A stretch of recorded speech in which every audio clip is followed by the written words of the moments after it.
Il tendit sa veste à une femme transie de froid à l'arrêt de bus, sans savoir qu'elle était une dirigeante dont la rencontre bouleverserait sa vie pour toujours. Le vent cinglait les rues de Montréal, soulevant des tourbillons de neige sous les lampadaires vacillants. La nuit s'étendait comme un manteau glacé, étouffant les bruits de la ville. Près d'un abribus désert, un homme s'était arrêté, les mains enfouies dans les poches d'un vieux manteau élimé. Il s'appelait Émile, un ancien professeur de physique qui, après la mort de sa femme et la perte de son logement, vivait désormais de petits travaux et de hasard. Ce soir-là, il rentrait d'un chantier, le visage rougi par le froid. Il aperçut, assise sur le banc de l'arrêt, une femme frêle, sans gants, sans écharpe, tremblante sous un tailleur bien trop léger pour l'hiver québécois.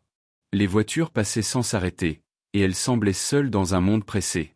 Émile hésita un instant. Elle semblait venir d'un autre univers, celui des bureaux vitrés, des réunions et des téléphones qui vibrent sans cesse. Pourtant, la détresse se lisait dans ses yeux baissés. Il s'approcha doucement. « Madame, vous allez geler ici », dit-il d'une voix grave mais bienveillante.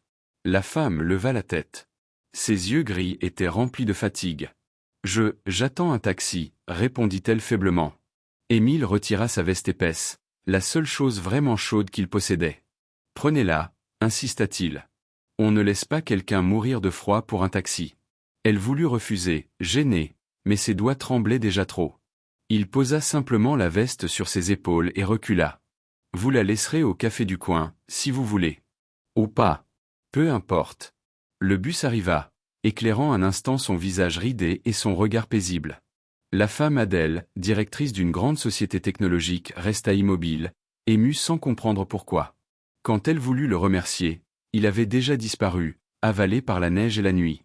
Ce geste, aussi simple que silencieux, venait de changer deux destins.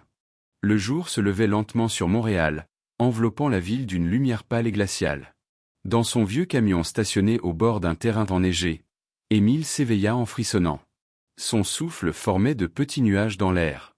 Il repoussa la couverture usée qui le couvrait et resta un instant immobile, observant les vitres embuées. Son dos lui faisait mal, mais c'était une douleur à laquelle il s'était habitué. Il alluma son petit réchaud à gaz, versa un peu d'eau dans une vieille tasse en fer et regarda la flamme vacillante. Dans une boîte en métal, il garda toujours quelques objets précieux. Un stylo, une montre cassée, et surtout un dessin d'enfant. Celui de son fils, Hugo, un garçon au rire clair qu'il n'avait plus entendu depuis 5 ans. L'accident avait tout pris, sa famille, sa maison, et son goût de vivre. À présent, il survivait plus qu'il ne vivait, un jour à la fois. Pourtant, quelque chose était différent ce matin-là. Émile repensait à la femme rencontrée la veille, à son regard vide et à ses doigts tremblants. Il se souvenait de la sensation de la neige sur sa peau quand il avait posé sa veste sur ses épaules. C'était un geste anodin, mais il avait réveillé en lui une chaleur qu'il croyait éteinte. Pendant ce temps, Adèle était assise dans le grand salon de son appartement. La veste d'Émile était soigneusement pliée sur ses genoux. Elle n'avait pas fermé l'œil de la nuit. Elle, la femme d'affaires redoutée, habituée à ne jamais montrer de faiblesse, se sentait étrangement fragile. Elle glissa la main dans une poche du manteau et en sortit un petit papier froissé. C'était le dessin d'Hugo, un soleil maladroit, 2 silhouettes se tenant la main, et un mot simple, pour papa et maman. Le temps sembla s'arrêter. Adèle sentit ses yeux se remplir de larmes. Elle repensa à son propre passé, à cette enfance où elle aussi avait perdu trop tôt son père. Le souvenir d'un inconnu lui tendant son manteau sous la pluie ressurgit avec une intensité troublante. Un geste semblable, d'une douceur presque oubliée. Ce matin-là, sans réfléchir davantage, Adèle prit une décision. Elle ne pouvait pas simplement garder cette veste. Elle devait retrouver cet homme. Celui qui, par un simple acte de bonté, avait rallumé quelque chose en elle, l'espoir. Les jours suivants furent pour Adèle un tourbillon de questionnements et d'émotions contradictoires. Son esprit, habituellement si rationnel et ordonné, ne cessait de revenir à cet homme inconnu, à ce geste d'une pureté déconcertante. Elle n'arrivait pas à travailler.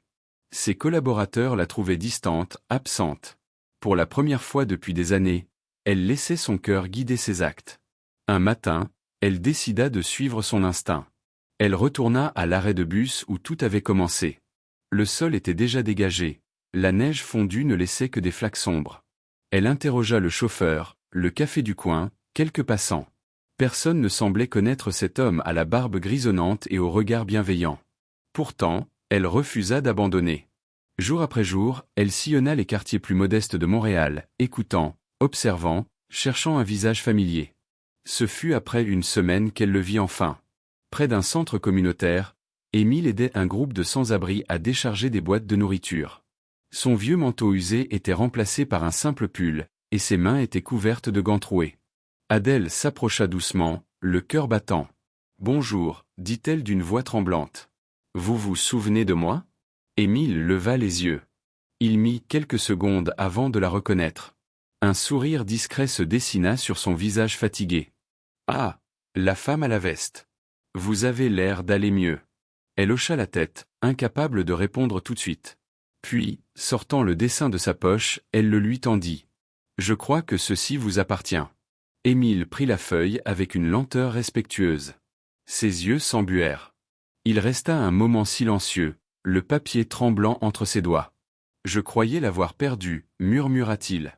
C'est tout ce qu'il me reste de mon fils. » Une émotion profonde traversa Adèle.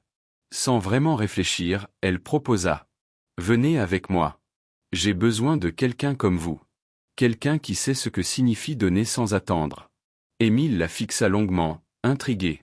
Pour la première fois depuis longtemps, il sentit que le destin lui offrait une seconde chance. Ce jour-là marqua le début de leur renaissance à tous les deux. Le premier jour d'Émile chez Novatech, l'entreprise d'Adèle, fut à la fois étrange et bouleversant. Les bureaux modernes, les ordinateurs étincelants et les employés pressés formaient un univers bien loin de ces années de solitude. Adèle avait insisté. Elle voulait qu'il participe à un nouveau projet, un programme de mentorat humain destiné à redonner du sens au travail et à la vie sociale de l'entreprise. Au début, beaucoup de salariés se montraient sceptiques. Qui était donc cet homme au manteau élimé, venu leur parler de compassion et d'écoute? Pourtant, dès la première rencontre, le ton changea. Émile ne parlait pas comme un conférencier, mais comme un homme qui avait connu la perte, la douleur et la renaissance. Il leur racontait comment un simple geste, une veste offerte, un regard sincère pouvait transformer une existence. Peu à peu, les regards se firent plus attentifs, les sourires plus vrais. Adèle, quant à elle, observait de loin. Elle voyait ses employés se reconnecter entre eux, partager, rire à nouveau. La présence d'Émile avait insufflé une chaleur nouvelle dans les couloirs glacés de la compagnie. Mais plus encore, elle voyait son propre cœur se réparer, jour après jour, au contact de cet homme discret et profondément humain. 1 an plus tard, Novatech inaugura un centre communautaire baptisé Maison Hugo, en hommage au fils d'Émile. Ce lieu, financé par l'entreprise, offrait des repas, des formations et un espace de réconfort à ceux qui avaient tout perdu.